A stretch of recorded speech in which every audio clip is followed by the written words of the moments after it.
Hello friends, welcome back to my channel. जैसा कि आप टॉपिक का नाम देख रहे हैं, कोई लिखा हुआ है calculation of cost of consumable goods. तो ये जो टॉपिक है थोड़ा सा हार्ड लगने वाला टॉपिक है, लेकिन आई थिंक इसका एक छोटा सा कंसेप्ट अगर सब लोग समझ जाए तो ये टॉपिक भी हार्ड नहीं लगेगा। तो पहली बात, ये होता क्या है, कंज्यूमेबल गुड्स होता क्या है। तो एनपीओ क्या करता है, कुछ गुड्स जो होते हैं ना उसको कंज्यूम करते हैं। जैसे कि मान लीजिए आपका क्लब है, मेडिसिन का कुछ है, तो आप क्या करेंगे, एनपीओ है तो आप मेडिसिन का क्लब जरूर यूज करेंगे, तो आप खुद से कंज्यूम कर रहे हैं, ठीक ना। आप स्पोर्ट्स, आपका मान लीजिए क्रिकेट क्लब है, तो आप स्पोर्ट्स क्लब में आप क्रिकेट का बैट यूज कर रहे हैं, उस गुड को कंज्यूम कर रहे हैं। आपका स्टेशनरी का दुकान है, स्टेशनरी का मान लीजिए आपका कुछ है एनपीओ से रिलेटेड, तो आप क्या कीजिएगा, स्टेशनरी वाला कंज्यूम कीजिएगा।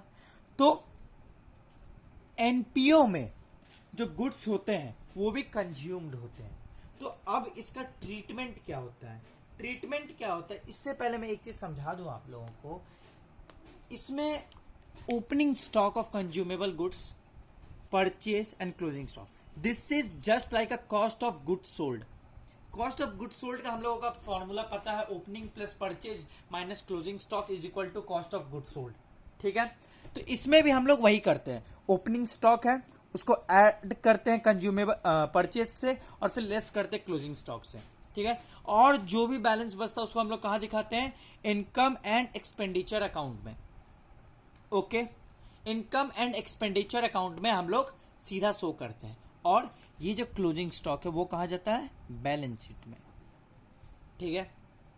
तो अब देखिए इसमें बच्चे लोग को हार्ड क्या लगता है, ये चीज हार्ड लगता है, परचेज। भैया परचेज में क्या दिक्कत है, परचेज तो आराम से निकल जाएगा, परचेज निकला हुआ तो मेरे से कोई दिक्कत ही नहीं। हम बोला कि हर सम में, हर प्रॉब्लम में, हर एडजस्टमेंट में परचेज नहीं दिया हुआ रहता है, रैदर उसकी जगह एक वर्ड यूज करता, amount paid. Amount paid for, like अगर स्टेशनरी तो stationery, amount paid for medicine. तो बहुत लोगों को लगा कि भैया जितना अमाउंट पे किए उतना का ही खर्च, उतना का ही हम लोग ये किए होंगे, गुड्स कंज्यूम किए होंगे या गुड्स खरीदे होंगे। हम बोलता है कि चलो मान लिया तुम्हारा बात मानने से एक मेरे को लॉस ये है कि जरूरी थोड़ी ना कि हम सारा कुछ कैश में ही खरीदें, जरूरी थोड़ी ना कि सब कुछ हम लोग कैश में खरीदें। कुछ गुड्स तो हम लोग इसमें भी खरीदते हैं, क्रेडिट में भी खरीदते हैं। जरूरी थोड़ी ना कि ये जो हम लोग गुड्स खरीद रहे हैं, गुड्स जो खरीद रहे हैं, जो पेमेंट कर रहे हैं, वो इसी साल का गुड्स का पेमेंट कर रहे हैं। मान लीजिए पिछले साल हम लोगों ने कुछ गुड्स उधार खरीदा था, उसका पेमेंट कर रहे हैं इस बार, हो ही सकता है। तो यही जो है सबसे ज्यादा टैकल करने का चीज होता है। तो इसको कैसे टैकल करेंगे तो मैं आपको बताऊंगा। तो पहला जो एक बेसिक सा क्या बैकग्राउंड है, opening plus purchase minus closing. मेरे को जो बैलेंस आएगा वो मेरे किधर चल जाएगा, एक्सपेंडिचर साइड में चल जाएगा of the income and expenditure account, ठीक है। तो स्टार्ट करते हैं। तो देखिए क्वेश्चन पढ़ते हैं, amount paid for stationery during the year 31 March 2018। चलिए स्टेशनरी यहाँ पे कंज्यूम किया जा रहा है, तो लिखा हुआ है अमाउंट पेड फॉर स्टेशनरी। भैया स्टेशनरी पे के लिए मैंने अमाउंट पे किया 54,000 रुपया। स्टॉक ऑफ स्टेशनरी ऑन 31 मार्च 18, मतलब एंड ऑफ द ईयर में, मतलब फाइनेंशियल ईयर के एंड में मेरे पास इतना का स्टेशनरी बचा हुआ है। स्टेशनरी ऑन 31 मार्च 2017, और मेरे को स्टेशनरी स्टार्टिंग में इतना बचा। इसमें अमाउंट पेड को ही हम लोग परचेज मानेंगे। क्यों? क्योंकि आप देखिए अगर कुछ भी क्रेडिटर्स रहता तो आपको उसके बारे में मेंशन किया हुआ रहता कि भैया इतना का क्रेडिटर्स है मेरा, लेकिन यहां पे कुछ मेंशन नहीं किया हुआ है अबाउट क्रेडिटर्स। तो हम लोग क्या करेंगे, हम लोग एज इट इज जितना हम लोग अमाउंट पे कर रहे हैं उसी को हम लोग परचेज मानकर सम को आगे बढ़ाएंगे। तो कैसे लिखेंगे भैया, इनकम एंड एक्सपेंडिचर अकाउंट बनाएंगे। जस्ट मैं एक एक्सट्रैक्ट बना रहा हूं, इनकम एंड एक्सपेंडिचर अकाउंट, ठीक है। हम लोग किधर दिखाना भैया, इस साइड में, एक्सपेंडिचर साइड में, टू स्टेशनरी कंज्यूम्ड, ठीक है। स्टेशनरी कंज्यूम कितना की है तो लिखिएगा ओपनिंग, ठीक, एड परचेज ओपनिंग क्या स्टॉक लेस क्लोजिंग स्टॉक। ठीक है, ओपनिंग था मेरे पास 6,000 रुपया, परचेज किए 54,000 का और क्लोजिंग है 2,500। तो कितना हो गया 60 माइनस 57,500। ये सीधा मेरा आ जाएगा इनकम एंड एक्सपेंडिचर अकाउंट में ऑन द एक्सपेंडिचर साइड। तो इसमें क्या था, इसमें आपको कुछ हार्ड टाइप का नहीं था, इसमें था कि आप लोगों ने सिर्फ यहाँ पे कुछ क्रेडिटर्स के बारे में कुछ मेंशन नहीं किया हुआ है।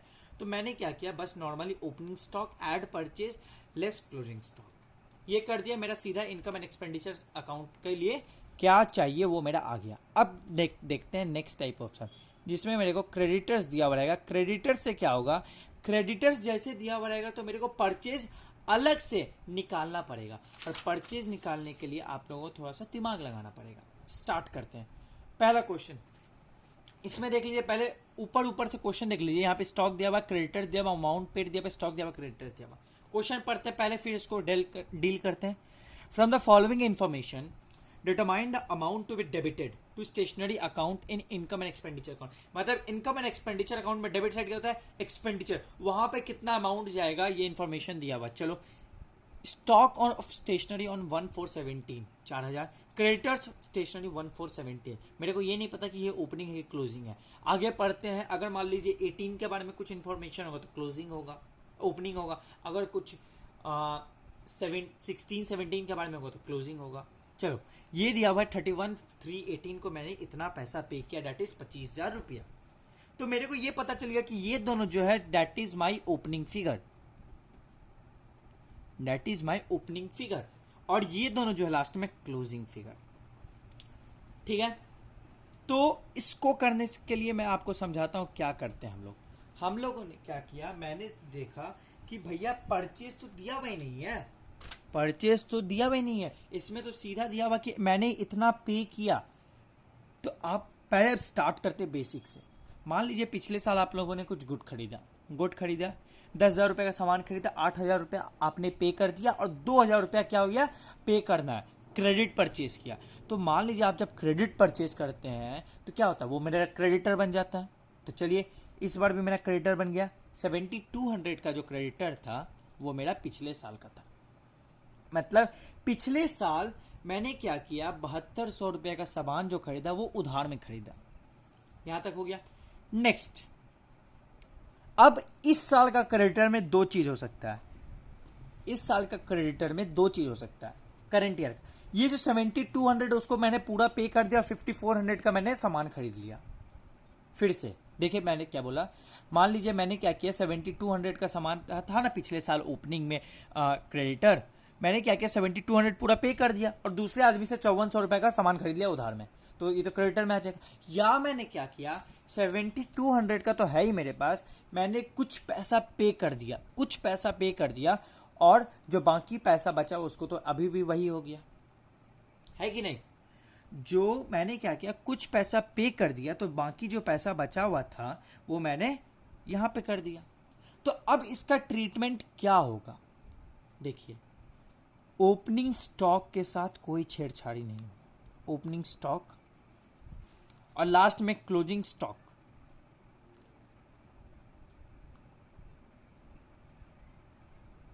ऐड होगा ही होगा। अब आप बताइए, आपके पास 7,200 रुपए का क्रेडिटर है स्टार्टिंग में, आपने 25,000 का सामान खरीदा और आपने 5,400 रुपया पे कर दिया। आपके पास 25,000 रुपए का सामान खरीदा, आपने पे किया है पैसा, मान लीजिए आपने पे किया है इतना, कितना 25,000 रुपया, और आपका लास्ट में क्रेडिटर बचा 5,400, और ओपनिंग में क्रेडिटर आपने क्या कर दिया, दे दिया कितना, ओपनिंग में क्रेडिटर था 7,200। तो इसके लिए मैं क्या करूं, इसके लिए अगर मैं स्टेप, अगर सिर्फ नॉर्मली क्या होता है ट्रीटमेंट वो लिख दूं, तो ऐड करते हैं हम लोग अमाउंट पेड, फिर ऐड करते हैं हम लोग क्लोजिंग क्रेडिटर, फिर हम लोग लेस करते हैं ओपनिंग क्रेडिटर। ये तो हो गया ऐसे, नॉर्मली जो होता है वो मैंने लिख दिया ऐसा, लेकिन इसको समझना भी तो पड़ेगा कि इसमें होता क्यों ऐसा। हम बोला चलिए भैया 7200 का सामान था, ठीक है, मैंने इस साल 5400 बच गया, तो मेरे को कितना रुपया का और कितना रुपया मैंने पे कर दिया, 1800 रुपये मैंने पे कर दिया। तो मान लीजिए मैं यही मान रहा हूं कि ये जो 7200 था ना, उसमें से मैंने 1800 रुपये पे कर दिया इसके लिए, तो मैंने क्रेडिटर को 1800 पे किया, तो 25,000 में से मैंने 1800 क्रेडिटर को पे किया, तो मैंने कितना का सामान रियलिटी में खरीदा? रियलिटी में मैंने खरीदा 22,800 का सामान, है कि नहीं? मैंने 23,800 का सामान खरीदा, अरे सॉरी 23,200 का सामान। अगर हम लोग क्रेडिटर को पैसा पे नहीं करते तो मेरा कितना का सामान खरीदते हैं? हम दिखाते कि भैया 23,200 रुपए का मैंने परचेज किया है। इस 25,000 में आप देखिए, इस 25,000 में ये जो 7200 से 5400 का जो लेस हुआ, ये जो कम हुआ, मान लीजिए मैंने जो पैसा पे किया वो भी तो आया है। हाँ भैया आया तो जरूर है, इसीलिए तो जो इस साल का क्रेडिटर है लास्ट में उसको ऐड कर दिया, और जो पिछले साल का क्रेडिटर था उसको लेस कर दिया, तो इफेक्ट क्या हो गया भैया? सेम इफेक्ट हो गया। फिर मैंने क्या किया, परचेज से ऐड किया क्लोजिंग क्रेडिटर और लेस किया ओपनिंग क्रेडिटर, मेरा क्या गया? परचेज आ गया। परचेज में आप लोग क्या करते हैं? परचेज के लिए क्या होता है, मान लीजिए मेरे को पिछले बार 100 रुपया देना था, पिछले साल मेरे को 100 रुपया देना था, और इस साल मेरे को 80 रुपया देना है, और मैंने इस साल टोटल खर्चा कर दिया 1000 रुपया, ठीक है? तो बताओ इसमें से मेरा कितना खर्चा मेरे पर्सनल पे हुआ और कितना खर्चा मैंने क्रेडिटर को दिया है?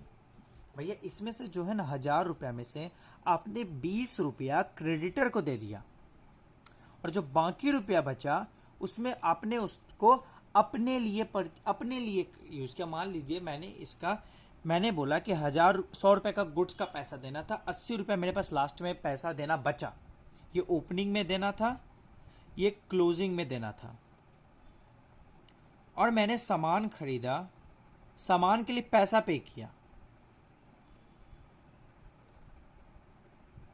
मैंने 1000 रुपये पे किया। अब बताओ कितना का सामान मैंने इस बार खरीदा? बोला भैया 1000 में से 80 रुपया, ये 100 से 80 हो गया, तो मतलब 20 रुपया आपने जरूर पे किया होगा, तो ये जो 1000 में 20 रुपया आपने क्रेडिटर को दे दिया, तो मतलब आपने सिर्फ 980 रुपया का सामान इस साल खरीदा। तो वही तो यहाँ पे भी हो रहा है। यहाँ पे क्या किया, इस दोनों को ऐड किया और इसको लेस कर दिया, तभी तो ये 980 आया। वैसे यहाँ पे भी मैंने वही किया, ठीक है?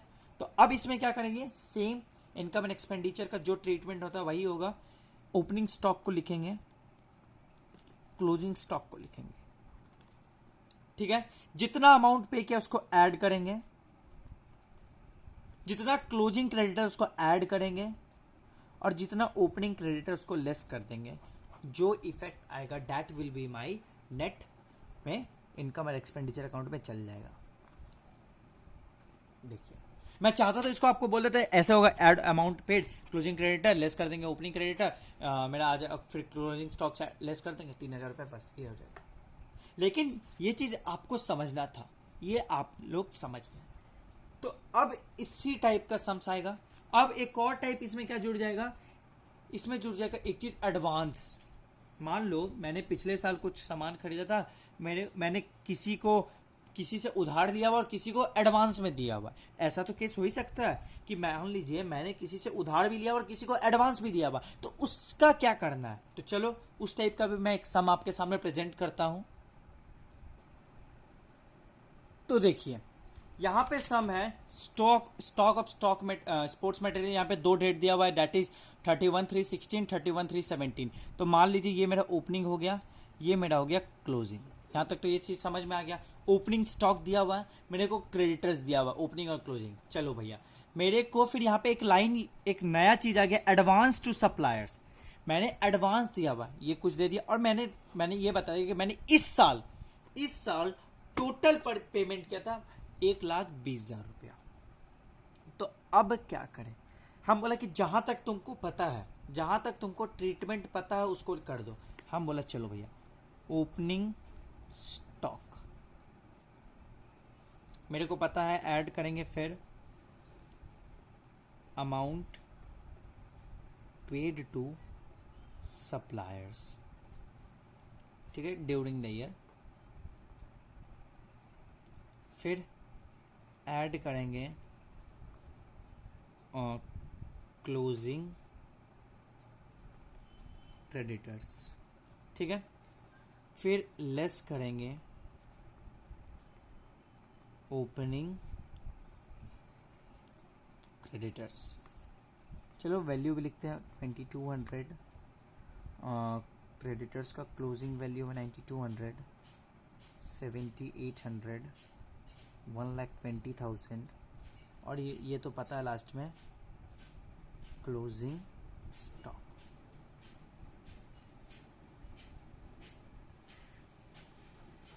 ठीक है, और जो बैलेंस बचेगा that will be sports material consumed.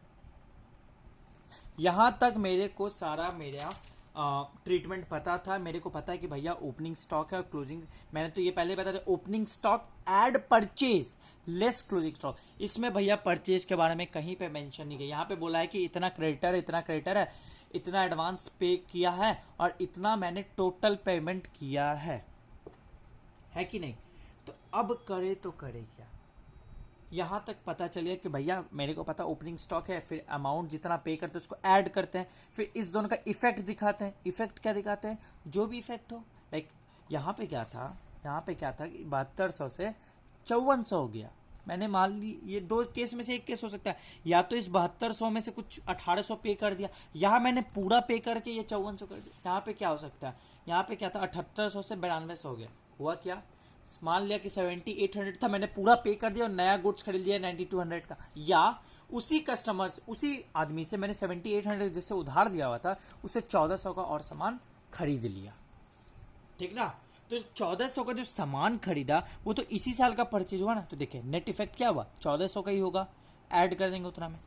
अब आया एडवांस का खेल। सब्सक्रिप्शन अकाउंट में आपको अगर याद कीजिएगा तो मैंने बताया था, जो एडवांस इस साल के लिए पे करते हैं उसको हम लोग ऐड करते हैं, और जो एडवांस हम लोग अगले साल के लिए पे करते हैं उसको लेस करते हैं। सेम केस यहाँ पे। एक चीज बताइए, 31 मई 16 को जो हम लोग एडवांस पे करेंगे वो किस साल के लिए करेंगे भैया, नेक्स्ट साल के लिए। नेक्स्ट साल दैट इज 31/3/17। मेरे को सारा अकाउंट किसका बनाना है, 31/3/17 का, है कि नहीं। तो मतलब जो एडवांस हम लोग पिछले साल पे करेंगे उसको तो ऐड करना होगा। क्यों भैया, हम लोग अक्यूरल बेसिस मानते हैं, और अक्यूरल बेसिस में क्या होता है, जो इस साल का सब कुछ होता है उसी को हम लोग ऐड करते हैं। ये चीज बताइए, 31/3/16 को जो हम लोग एडवांस पे कर रहे हैं, जो 31/3/16 को एडवांस पे कर रहे हैं, एडवांस मतलब पहले से पैसा देना, वो किसके लिए कर भैया, अगले साल के लिए तो कर रहे हैं, और अगले साल का तो अकाउंटिंग करना है।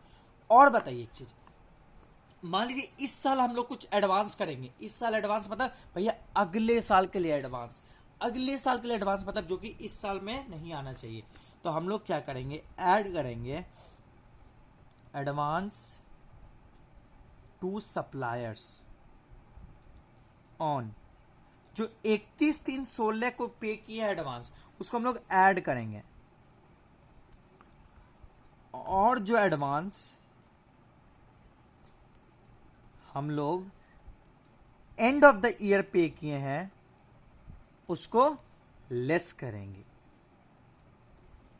तो इसका जो नेट इफेक्ट होगा that will be debited in the income and expenditure account. चलिए देखते हैं।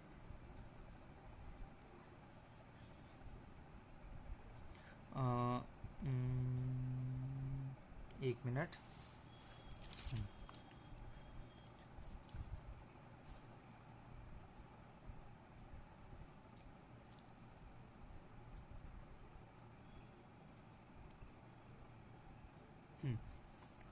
22 120 पहले इसको जितने ऐड वाले उसको ऐड कर लेते हैं ना, इजी हो जाएगा। ऐड करने वाले थे 22 plus 120 plus 9200 plus 1500, sorry 15,000, minus वाले को एक साथ ऐड कर लेते हैं, फिर जो होगा उसको इफेक्ट दिखा देंगे हम लोग। चलो ये हो गया 0 0 0 0 0 2 2 4 9 5 14 14 2 16 and 1 12 1 13 1 14 minus 0 0 8 8 16 8 8 16 carry 1 25 30 37 38 ओके 0 0 8 1 0 7 तो आंसर क्या हो गया 107800। आई होप आपको सब कुछ समझ में आ गया। तो इसी टाइप का जो एडजस्टमेंट रहता है, अब आपको एक चीज क्या करेगा, किसी किसी सम में आपको सब कुछ इंफॉर्मेशन देगा, आपको दे देगा स्टॉक, आपको दे देगा क्रेडिटर, आपको दे देगा एडवांस, और आपको यहाँ पे पेमेंट की जगह परचेज लिख देगा। भैया जब परचेज तो हम लोग क्या सोचेंगे, हम लोग जल्दी जल्दी में क्या करते हैं, जल्दी जल्दी में क्वेश्चन पढ़ते नहीं है। यहाँ देखिए कि इतना बड़ा ये है और यहाँ पे पेमेंट की जगह परचेज लिख दे, तो हम लोग मानेंगे जो हम लोग सॉल्व किया वही होगा, तो फिर हम लोग ये एडजस्टमेंट करेंगे। लेकिन नहीं, मेरे को क्या पता, opening plus purchase minus closing, opening plus purchase minus closing, मेरे को यही आ जाएगा। अब जैसे ही मान लीजिए परचेज दे दिया, परचेज दे ही दिया, तो मेरे को इतना ये क्रेडिटर और एडवांस का कोई मतलब नहीं होगा, मेरे को बस स्टॉक से ऐड और लेस कर देना। लेकिन मान लीजिए जहाँ पे पेमेंट दिया है वहां पे हम लोग को पूरा सब कुछ इज्जत से निकालना पड़ेगा। तो एक चीज आपको ध्यान रखना पड़ेगा, पेमेंट अगर दिया हुआ है तो आपको पूरा एंट्री मतलब पूरा स्टेटमेंट वाइज आपको दिखाना पड़ेगा, ठीक है। अगर आपको परचेज दिया हुआ तो सिर्फ आपको स्टॉक से मतलब है, ठीक है। अब एक चीज देख लेते हैं, स्टॉक जो है क्लोजिंग वाला वो कहाँ जाता है भैया, एसेट साइड में जाता है बैलेंस शीट के। क्रेडिटर्स भैया लायबिलिटी साइड में जाता है। मान लीजिए कोई खर्चा हम लोग एडवांस में पे कर दिए, वो कहाँ जाता है भैया, एसेट साइड में जाता है। अगर मान लीजिए कोई खर्चा पे नहीं किया तो लायबिलिटी में जाता है, कोई खर्चा एडवांस में पे कर दे तो एसेट साइड में जाता है। तो आई होप आपको समझ में आ गया हो सब कुछ। अब जो नेक्स्ट क्लास होगा वो बैलेंस शीट का एक छोटा सा वीडियो रहेगा, बैलेंस शीट का बेसिक सा ज्ञान जो सबको पता है बस। तो आई होप आपको सब कुछ समझ में आ गया हो। अगर समझ में आ गया तो प्लीज़ वीडियो को लाइक करें, चैनल को सब्सक्राइब करें और जितना हो सके अपने फ्रेंड्स के साथ शेयर करें। Thank you.